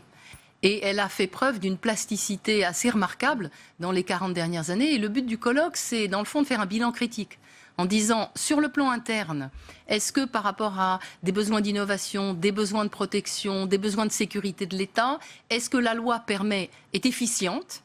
Et puis, sur un plan plus international, face à la globalisation, est-ce que c'est le bon outil également avec le règlement aujourd'hui? Et je crois que ce colloque va permettre justement de dresser ce bilan critique. Une dernière affaire très rapidement pour terminer. Reporty, c'est cette application israélienne qui permet d'appeler la police en direct, en vidéo depuis son téléphone portable. Une application que la CNIL a interdit il y a 2 jours. Christian Estrosi, le maire de Nice, c'est à Nice qu'on testait cette application. Christian Estrosi, il vous a violemment attaqué. Il dit la CNIL ne vit pas avec son temps. Ce sont les terroristes et ceux qui veulent porter atteinte à notre démocratie qui bénéficient de cette décision de la CNIL. Qu'est-ce que vous lui répondez au maire de Nice, à Christian Estrosi? Je lui dis qu'il n'a probablement pas regardé dans le détail la décision que dont nous allons lui faire part. La position de la CNIL, elle n'est pas par principe opposée aux dispositifs de vigilance citoyenne, si on peut les appeler comme ça. Elle est de dire que dans le cas précis, c'est un dispositif qui a une base légale fragile, parce qu'en réalité, tout le cadre de la vidéoprotection s'articule assez difficilement avec la solution proposée à Nice, et que d'autre part, compte tenu de ses caractéristiques techniques, le système est disproportionné. Vous savez que la proportionnalité des dispositifs, c'est quelque chose que nous regardons de très près. Le système à Nice est disproportionné. Donc c'est ça qui fait que nous avons effectivement une position mitigée par rapport vous à répondez évidemment sur le fond de l'affaire. Est-ce que vous avez été choqué par la violence des attaques dirigées contre vous par Christian Estrosi? Je crois qu'il y a une forme un peu d'amalgame. Qui est un peu radical. Il vous accuse de faire le jeu des terroristes, sans des mots. Oui, mais je crois que la position de la CNIL, ça n'est pas d'entrer dans des polémiques de cette nature, c'est toujours de revenir au fond et de justifier la position, non pas par de la polémique, mais par des positions de fond. C'est un sujet important, car je crois qu'une autre grande ville, c'est Marseille, va également tester ce genre d'application. Il y a toute une série de villes, d'endroits où il y a ce type de dispositif. Donc il est très important, si on veut que cette innovation, entre guillemets, soit robuste, soit démocratiquement acceptable, il faut bien qu'elle soit construite sur des bases solides. Ça n'était pas le cas à Nice. Très bien. Merci beaucoup. Merci d'avoir répondu à la question. Merci beaucoup.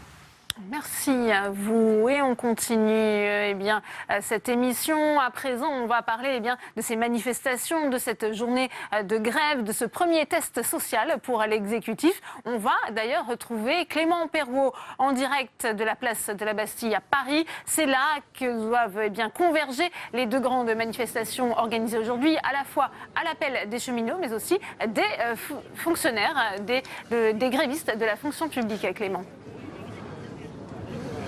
Oui, effectivement, les deux cortèges qui vont fusionner dans quelques minutes maintenant. Les fonctionnaires sont arrivés un peu avant, mais les cheminots sont en train d'arriver sur le boulevard Magenta pour ce qui est finalement le point d'orgue de cette journée de mobilisation. Pas encore de chiffres globaux, mais la CGT cheminots annonçait pour la manifestation des cheminots 20 000 personnes aujourd'hui à Paris, un chiffre qui doit donc encore être vérifié, mais les syndicats du rail espéraient 25 000 personnes dans l'ensemble aujourd'hui pour toute la France. Ce que je peux vous dire, c'est que les manifestants sont particulièrement remontés, déterminés. Ils sont prêts à aller au bras de fer contre le gouvernement et contre Emmanuel Macron. Je vous propose de les écouter à notre micro. Il faut désendetter la SNCF, il faut maintenir le statut des cheminots parce que c'est important pour la qualité du service rendu, des trains à l'heure, du personnel suffisant et puis pas d'épée de Damoclès pour dire on peut te licencier du jour au lendemain. C'est important parce que de dire au gouvernement qu'on a besoin d'un service public, on a besoin de trains, on a besoin de moins de camions sur les routes, on a besoin de moins de pollution et on a besoin d'un service public qui amène les gens pour travailler, pour les loisirs, qui soit le moins cher possible. Le bras de fer, il est là. C'est eux qui cherchent la bagarre. C'est les représentants des riches. C'est Macron, l'ami des patrons, qui nous cherche la bagarre. C'est pas nous qui la voulons, c'est eux. Vous avez entendu dans ses propos toute la détermination des manifestants. Le bras de fer, il est là, disait ce cheminot. Et vous le voyez, les cheminots, les fonctionnaires sont nombreux ici, place de la Bastille. Quelques fumigènes également. On a pu voir en marge du cortège quelques débuts d'affrontement avec les forces de l'ordre, quelques jets de bouteilles, quelques poubelles renversées. À noter qu'il y aura encore de nombreux rassemblements et surtout de nombreuses journées de grève. 36 jours de grève au total pour les cheminots sont annoncés entre le 3 avril et le 28 juin prochain. Merci beaucoup Clément et on continue les réactions avec vous Jérôme Rabier, toujours en direct de cette manifestation à Paris. Vous êtes avec le président du groupe socialiste ici au Sénat, le sénateur du Nord Patrick Kanner. Oui, avec Patrick Kanner, le patron du groupe socialiste au Sénat. Patrick Kanner, c'était important pour la gauche, pour le Parti socialiste, d'être présent aujourd'hui dans ces manifestations? Bien sûr, à notre place. Nous ne sommes pas les organisateurs, ce n'est pas nous qui appelons à cette manifestation, à ces deux manifestations, en l'occurrence sur Paris. Mais important pour nous d'être là, pour dire que nous sommes, nous, en tant que groupe socialiste et républicain au Sénat, à analyser la politique du gouvernement et nous le disons très simplement, elle ne va pas dans le bon sens.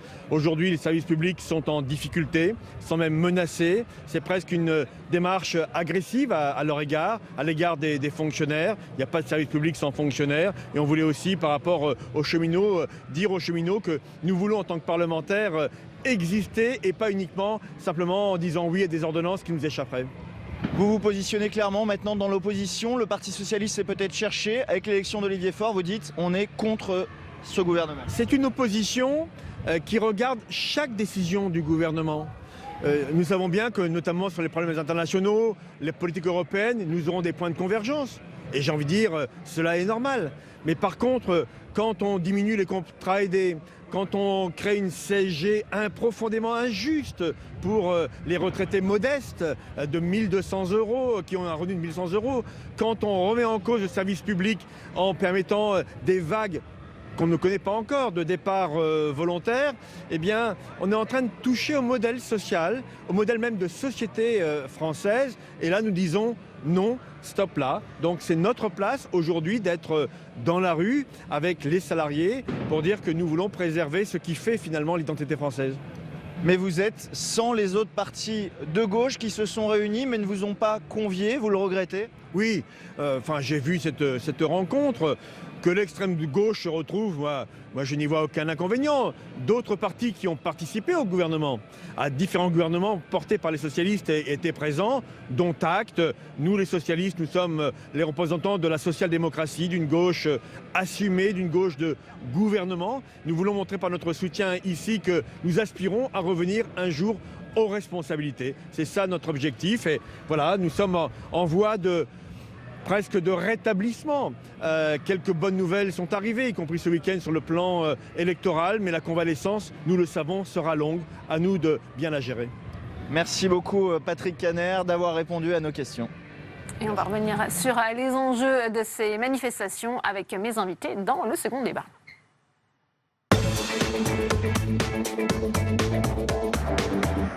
Et pour m'accompagner, j'ai le plaisir d'accueillir Marta de Cidrac. Bonjour, merci d'être avec nous. Vous êtes sénatrice LR des Yvelines. Également sur ce plateau, Olivier Jacquin. Bonjour, merci d'être avec nous. Vous êtes sénateur socialiste de la Meurthe-et-Moselle. Vous revenez des manifestations. Vous allez nous en parler dans un instant. Isabelle Moreau, bonjour, merci d'être avec nous. Vous êtes directrice de la rédaction du pôle social de l'agence AEF, de l'agence Éducation, Emploi, Formation. Et j'accueille enfin Éric Ferrer. Bonjour. Vous êtes expert en relations sociales, chargé d'études chez Entreprises et personnel.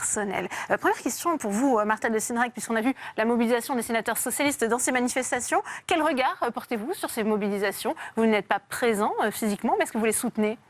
Alors, en termes de mobilisation par rapport à un mouvement de cette ampleur-là, je ne sais pas s'il faut parler en termes de soutien ou pas. Je crois que le fond du sujet, c'est de savoir si la réforme qui est proposée aujourd'hui est une bonne réforme ou pas, de quelle façon le législateur va se prononcer. Donc nous, en tant que parlementaires, nous allons avoir à nous exprimer et les débats seront ouverts au Sénat à ce sujet-là. Donc aujourd'hui, il y a eu une manifestation qui a été portée par... et puis beaucoup de mes collègues socialistes se sont joints à cette manifestation-là. Ce n'est pas mon action, d'autant plus qu'il y a des choses qui sont également tout à fait audibles et tout à fait positives dans les réformes proposées. Alors on va y venir. Olivier Jacquin, est-ce que c'est un premier signe à cette manifestation que l'exécutif devrait prendre au sérieux? On voit aujourd'hui la réponse du gouvernement. On écoute les mécontentements, mais on continue de réformer. Oui, ce n'était pas que la réforme des cheminots, hein, c'était, c'était pas la manifestation des cheminots, mais de la fonction publique. Il me semble qu'il y avait une bonne participation, et puis quand on est dedans, c'est dynamisant, une ambiance de manifestation. Je t'invite à découvrir ça, c'est plutôt sympathique.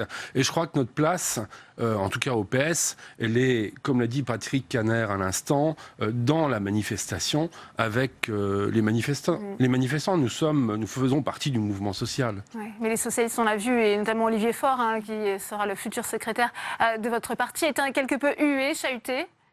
C'est normal quand on arrive devant la fédération anarchiste, qu'on est socialiste, il peut y avoir des amalgames faciles à faire, mais j'ai beaucoup apprécié le fait qu'il se soit maintenu dans la manifestation, qu'il ait contourné les sifflets, soit resté présent, ne soit pas parti. J'y étais avec lui et ça me semble être un signal positif envoyé. Isabelle Moreau, on voit que pour l'instant le gouvernement maintient le rythme de ces réformes car l'opinion reste plutôt favorable au chef de l'État. Alors pour le moment, l'opinion est plutôt favorable. Enfin, ça dépend des sujets. Comme vous le disiez tout à l'heure, il y a effectivement le conflit qui est lié à la réforme de la SNCF. Mais au départ, cette date du 22 mars avait été fixée quand même par la fonction publique. Donc là, aujourd'hui, on voit qu'il y a deux sujets qui s'agrègent. Est-ce qu'il y en aura d'autres par la suite? Ça, c'est l'avenir qui nous le dira. Pour l'instant, c'est vrai que ce sont des sujets qui sont assez différents. Le statut de la fonction publique est totalement différent du statut de la SNCF. Donc on va voir ensuite comment ça va se passer. C'est vrai que le gouvernement fait face à une gronde quand même au sein des Français. On l'a vu avec les retraités. Donc il a déjà commencé un petit peu à désamorcer les choses en annonçant un certain nombre de sujets une petite pour correction effectivement de la hausse de la CSG pour 100 000 couples de retraités. On va voir ce qui va se passer. Aujourd'hui, je pense qu'il y aura du monde. On aura un système de comptage qui va être un petit peu différent puisqu'on a vu qu'il y aura un nouveau système de comptage qui a été mis en place par un certain nombre de rédactions. Donc on verra un petit peu si les chiffres toujours classiques entre la CGT et la police sont les mêmes. Mais en tout cas, on peut s'attendre à un mouvement fort. Reste à savoir si ce mouvement va tenir dans la durée. Et ça... C'est tout le risque pour l'exécutif. Éric Ferrer, est-ce que vous pensez qu'il y aura une convergence des luttes, comme on dit? C'est très difficile de le déterminer aujourd'hui. On voit quand même qu'il y a une mobilisation, qu'il qu'il y a un certain nombre de sujets qui peuvent constituer des facteurs d'amplification et de convergence. Pour autant, on voit bien aussi qu'on a un exécutif qui bénéficie finalement d'une forme de légitimité électorale encore, même s'il arrive à ces 1 an. Il y a un certain nombre de sujets effectivement qui peuvent constituer des facteurs de convergence, mais on a encore une unité syndicale qui est quand même assez fragile. On le voit à la SNCF, même sur les modalités, les choses ne sont pas complètement alignées. Dans la fonction publique aussi. Donc il va y avoir un espace-temps entre le 22 mars ce jour et le 3 avril, où je crois que la CGT a déjà annoncé le 19 avril. Mais ça aussi, c'est des éléments qui sont difficiles, puisque on voit bien que les organisations syndicales ont du mal à s'entendre. Laurent Berger, même s'il est un peu en colère face à l'exécutif, en particulier autour de la réforme de la formation professionnelle, aura du mal à basculer dans l'opposition aujourd'hui.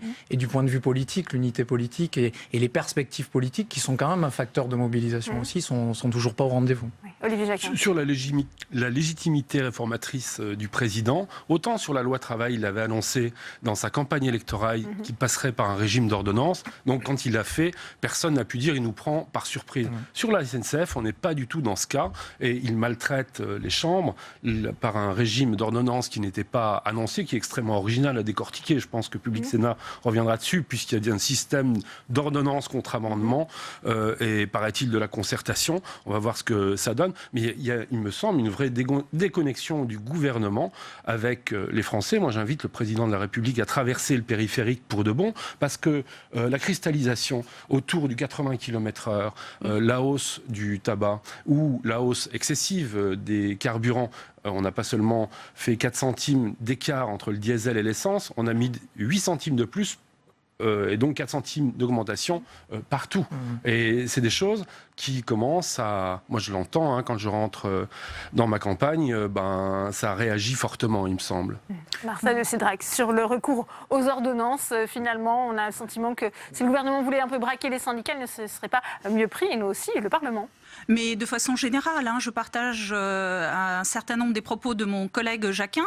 En effet, aujourd'hui, on voit bien qu'il y a une espèce d'opposition que l'on nous met en face entre ordonnance d'un côté et amendement de l'autre.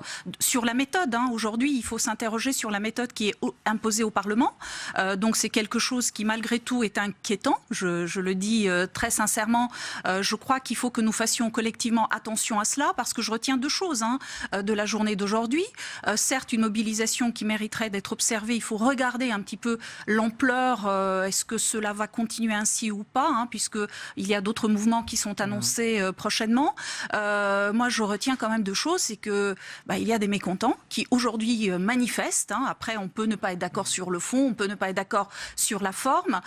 Donc ça, il faut l'entendre. Il faut être vigilant par rapport à cela. Donc lorsque nous aurons des textes à examiner, la méthode, je ne reviens pas là-dessus, parce que je crois qu'il y a un vrai consensus, en tout cas au sein du Sénat, autour de cela. On l'a vécu récemment sur d'autres sujets. Donc la méthode, il faut que l'exécutif l'entende. Et le deuxième sujet également, c'est que il y a des réformes qui sont proposées. Donc il va falloir également se pencher sur le fond, en fait, du texte, savoir ce qui est bon, ce qui l'est moins, ce qui mériterait amendement ou pas, pour que nous tous collectivement, en tant que parlementaires, nous puissions nous exprimer pleinement sur ce texte. Un petit mot peut-être justement sur les ordonnances. Vous disiez tout à l'heure, Monsieur Jacquin, qu'effectivement, en matière de droit du travail, personne n'a été surpris puisque ça avait été annoncé. C'est vrai que pour la réforme de la SNCF, ça n'a pas été du tout le cas. C'est vrai qu'aujourd'hui, les partenaires sociaux, je parle notamment des organisations syndicales, ont l'impression que tout se fait sans elles. C'est-à-dire qu'elles dénoncent un simulacre ou un semblant de négociation, et que finalement, le gouvernement, certes, organise des concertations, rencontre les différents représentants syndicaux, mais ne tient pas vraiment compte de leurs propositions. Là, on va voir ce qui va se passer sur la SNCF, puisque Philippe Martinez a rencontré le Premier ministre, a donné ses propositions pour réformer la SNCF. La concertation continue. La CGT n'a pas encore claqué la porte des concertations. On verra s'il y a des choses qui sont... Justement, Isabelle Moreau. On va l'écouter, Philippe Martinez, puisqu'il répondait aux questions de Clément Perrault. C'était tout à l'heure, on l'écoute. Ça fait 3 mois que les camarades cheminots tournent dans les gares, dans les secteurs, puisque vous savez que cette manifestation était initialement prévue le 8 février, donc ça fait 3 mois qu'il y a des discussions. Et c'est sûr que plutôt que d'écouter les cheminots, le gouvernement a choisi une autre réforme, une réforme qui veut casser le service public du ferroviaire, et ça n'a fait qu'accentuer la colère. Éric Ferrer. Oui, moi j'entends effectivement la colère de Philippe Martinez, parce qu'on voit bien que la SNCF, au-delà des dysfonctionnements et de la réalité de l'efficacité du service public qui peut être posée, c'est un symbole. On voit bien que les cheminots, ça pourrait être un peu comme les mineurs de Margaret Thatcher, c'est-à-dire démontrer pour le gouvernement sa capacité à résister aux organisations syndicales contestataires.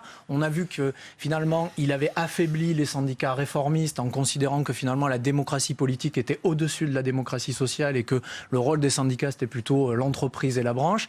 Je pense que la seconde étape pour le gouvernement, c'est de montrer qu'il est capable de résister aux syndicats contestataires.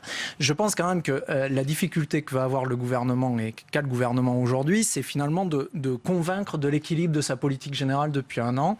Moi, je retiens quand même que le chef économiste de Natixis, qu'on ne peut pas accuser forcément d'être proche de la CGT, il considère que pour que la France s'en sorte, il faut améliorer la rémunération des salariés. Et nous, ce qu'on constate dans les entreprises qu'on accompagne, c'est que la question salariale, la question du pouvoir d'achat, elle est centrale. Les salariés se rendent bien compte que il y a une sortie de crise évidente. Alors je reprends pas les titres. Pas du tout le et ils n'en voient bénéfice. pas pour l'instant les bénéfices, alors qu'ils ont consenti des efforts depuis 2008 qui sont assez significatifs. Donc je pense que c'est cet équilibre finalement entre la flexibilité qui a été mise en œuvre depuis le début du quinquennat et puis finalement ces attentes de sécurité qui aujourd'hui sont peut-être pas au rendez-vous. Donc ça, c'est un facteur qui, au-delà des cheminots, pourrait... Pour autant, on a entendu Édouard Philippe qui rappelle que cette réforme de la SNCF, elle est indispensable, Olivier Jacquin. Il y a cette question du niveau important de la dette de la SNCF qu'il faut régler. Oui, franchement, autant le rapport Spinetta pose des choses d'une manière loyale. On lui a demandé de faire un examen clinique de la SNCF du point de vue comptable et financier. Autant les propos du Premier ministre qui fustige l'organisation ferroviaire française et la considère comme calamiteuse, il exagère un petit peu. Et puis, cette manière de mettre le mythe du statut en avant est sur un pic. On a l'impression que notre président de la République cherche, lui, une statue à Davos contre cette lutte sociale. Et votre exemple sur les mineurs anglais, moi, me parle assez bien. On a l'impression, dans le dossier, à un moment, c'était pas l'objectif initial, le statut du cheminot. On nous a tenu des propos en septembre assez étonnants sur l'État prendra en charge la dette de la SNCF contre une révision du statut des cheminots. C'est assez, personne ne comprend bien. Et là, on est embringué sur une logique qui est un peu insultante pour la SNCF. Je tiens à dire qu'on a un système ferroviaire qui n'est pas sans défaut, mais on a le système TGV qui fonctionne le mieux en Europe occidentale, largement, avec des billets qui sont certes trop chers au quotidien, mais qui sont parmi les moins chers d'Europe. En Allemagne, les billets TGV, l'équivalent du TGV, sont plus de 30% à 50%. Mais est-ce que ça doit être un tabou, ce statut des cheminots, Martha de Cinarec? Un tabou, non, mais il y a beaucoup de fantasmes autour aujourd'hui de la réforme Spinetta, du rapport, Spinetta, autour du statut des cheminots, puisqu'on sait bien que ceux qui aujourd'hui sont des cheminots et embauchés sous statut ne sont absolument pas menacés dans le rapport. En tout cas, il est bien écrit, il est bien dit que leur statut sera préservé de ce point de vue. Le sujet se pose sur les nouvelles embauches, les nouveaux embauchés. Donc je crois que c'est une question qu'on ne peut pas s'interdire et à laquelle il faudra de toute façon à un moment donné apporter une réponse. Donc je rejoins un petit peu les paroles d'Olivier dans le sens où beaucoup de choses ont été dites et mal expliquées, et forcément ça fait peur. Alors est-ce que parfois il y a de la volonté aussi de ne pas dire tout pour pouvoir mobiliser les troupes, on peut se poser la question. Personnellement, je pense que sur le sujet des statuts, puisque vous me posez la question, il n'y a pas de raison de s'alarmer de manière inconsidérée. Isabelle Moreau, pardon. Alors, allez-y, Isabelle Moreau. Non, j'abonde dans ce que vous dites. C'est vrai que la question du statut est très importante. On voit mal aujourd'hui le Premier ministre et le gouvernement reculer sur ce sujet-là, parce que c'est vrai que c'est tabou, ou plutôt totem. C'est vrai qu'aujourd'hui, tout se concentre autour de ce statut. C'est vrai que la CGT, je reprends un petit peu ce que je disais tout à l'heure, a fait une série de propositions. c'est vrai qu'elles sont vraiment à l'opposé du rapport Spinetta. Donc le gouvernement va aujourd'hui travailler sur ce statut. Que va-t-il en faire? Je pense que c'est encore un petit peu tôt. Comme je disais tout à l'heure, aujourd'hui on est le 22 mars. Les grèves vont redémarrer à partir du 3 avril, donc avec un rythme qui est quand même assez particulier et qui est assez novateur. On va voir si ça tient. 2 jours tous les 5 jours, c'est une Tout à fait. mesure, 36 jours en tout de mobilisation. Sur le statut, Olivier Jacquin, c'est très sur le statut, j'ai un copain de lycée qui a fait le choix d'être cheminot. Et quand on avait 30-35 ans, on s'est revus avec les autres copains, et certains qui avaient fait le choix du privé se moquaient de lui. Il était l'incapable de la bande, il était celui qui gagnait rien, etc. Et à la dernière rencontre, à nos 50 ans, j'ai 53 maintenant, certains de nos camarades de lycée qui étaient dans le privé sont à Pôle emploi. Et ils considéraient alors le copain cheminot comme un privilégié puisqu'il avait la garantie de l'emploi. Je dis ça parce que les gens qui sont engagés sur un cycle long avec un certain nombre de contraintes, pas des salaires exceptionnels. Et donc l'idée qu'on veuille... La compensation, c'était effectivement la sécurité de l'emploi, notamment. Par exemple, la sécurité de l'emploi qui est une sécurité pas indéfectible, c'est l'impossibilité du licenciement économique. Je vous rappelle qu'ils sont soumis à des mobilités géographiques très fortes et que s'ils refusent, on peut casser le contrat de travail. On nous propose dans la loi qu'on va examiner prochainement qu'à un seul refus de transfert vers une entreprise qui bénéficierait d'un nouveau contrat, leur statut saute. Éric Ferrer. Mais l'enjeu, c'est celui-là, c'est-à-dire qu'aujourd'hui, effectivement, le statut, c'est aussi un marqueur pour le gouvernement, finalement, pour utiliser une opinion publique qui est aujourd'hui assez défavorable, qui est lassée un peu des dysfonctionnements de la SNCF, mais globalement, c'est pas le statut qui va régler les dysfonctionnements de la SNCF. Aujourd'hui, il y a une situation d'ouverture à la concurrence, et donc c'est plutôt dans le cadre de cette ouverture à la concurrence, mais même l'ouverture à la concurrence n'est pas de nature aujourd'hui à résoudre les difficultés que rencontre le service public ferroviaire ou le système ferroviaire en général. Il y a du manque d'investissement depuis des années, il y a effectivement un manque de moyens humains, matériels. Donc c'est ces sujets-là qui vont être traités. Il y a en particulier la question des 9000 km de ligne. On dit, mais vous inquiétez pas, ils seront préservés. Et il y a effectivement cette incertitude sur est-ce qu'il y aura maintien, elles seront transférées aux régions. Et dans ces cas-là, on voit bien qu'en fonction des régions, il y aura maintien ou pas. Et donc c'est ce qui peut inquiéter, puisqu'on pourrait assister finalement à une forme de balkanisation du système ferroviaire avec un système ferroviaire à plusieurs vitesses. Donc, statut, oui. On parlait aussi, et c'est un enjeu de ces manifestations, de la convergence des luttes et de l'unité politique. Je vous propose, avant d'y revenir, d'écouter Jean-Luc Mélenchon et Olivier Faure.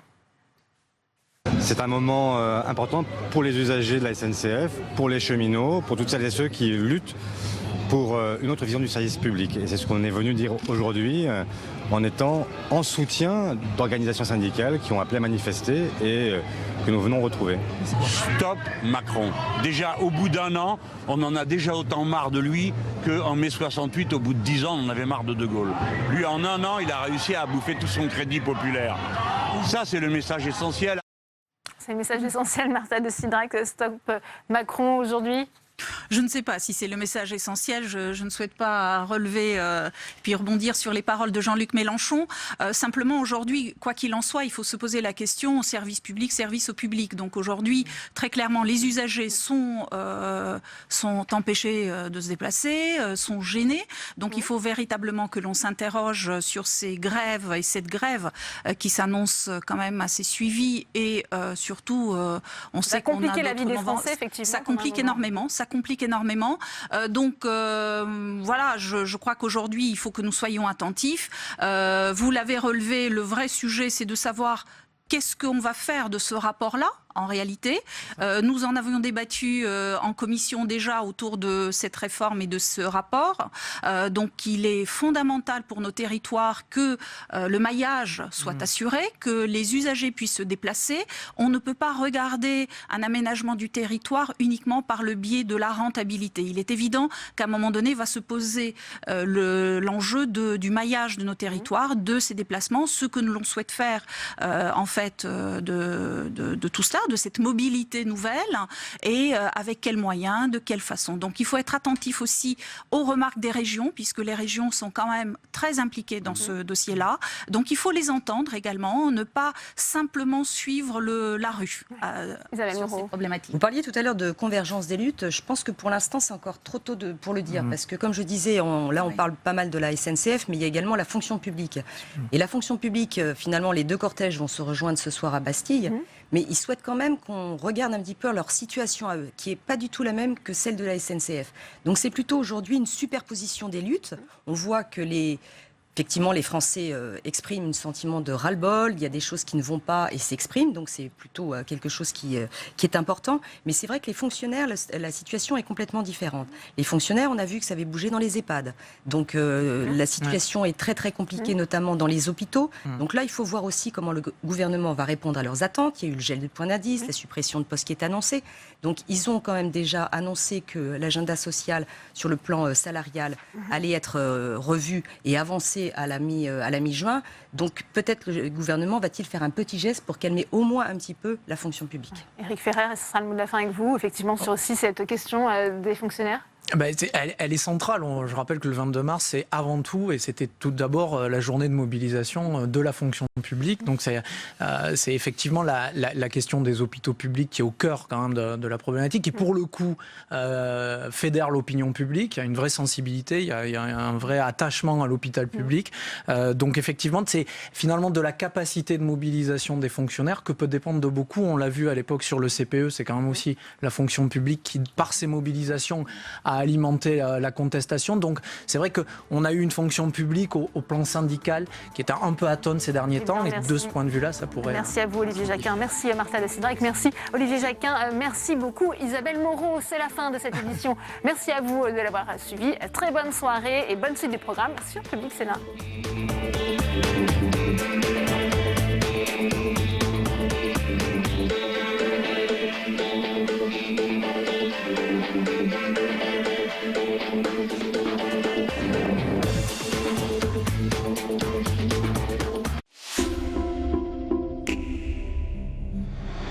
Bienvenue sur Public Sénat, ravi de vous retrouver pour un nouveau numéro d'On va plus loin. Ce soir, à 22h, on va plus loin. Entretien exclusif avec Marie Bochet, quadruple médaillée d'or en ski alpin aux Jeux paralympiques de Pyeongchang. Puis à 23h, terre à terre. Wendy Bouchard se demande si des territoires zéro déchet sont possibles. À l'échelle d'une famille, on voit bien comment ça peut se faire, mais à l'échelle d'une commune, d'un État, dans une économie mondialisée, est-ce que c'est aussi possible ?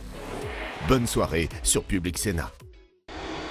Demain, dans Territoire d'Info, Benjamin Griveaux, porte-parole du gouvernement, sera l'invité de Public Sénat et de la presse quotidienne régionale. Territoire d'Info, présenté par Cyril Viguier, demain à 8h, en direct sur Public Sénat.